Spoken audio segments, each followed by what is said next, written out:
अस्सलाम वालेकुम दोस्तों, माशाल्लाह जी अबलग ब्रांड में बहुत ही खूबसूरत ब्रीडर कमाल दा माशाल्लाह जी कमाल दा ब्रीडर हैगा।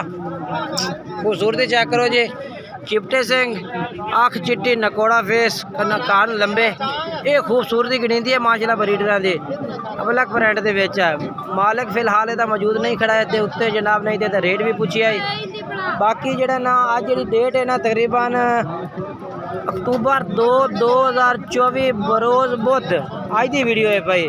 बाकी काफ़ी दोस्त वीडियो तकते हैं जनाब ते जेड़ा टिकटॉक अकाउंट है ना इन्हू फॉलो नहीं करते, जेड़ा मेरा फेसबुक पेज उन्होंने भी फॉलो नहीं करते। यार वैसे तुसी लोग बड़ी ज़्यादती कर रहे हैं साढ़े नाल जनाब। स्पैशल मेहनत करने तुहाडे वास्ते मंडी हमने मंडी का विजिट करने टिकटॉक का जितना टाइम भी कढ़ने तुहाडे वास्ते तुहाडा भी हक बनता यार साढ़े अकाउंट में फॉलो करने का, वीडियो में लाइक शेयर करने का तुहाडा ये फर्ज है भैया। तो टिकटॉक अकाउंट में फॉलो करो, लाइक शेयर भी करो इंशाल्लाह।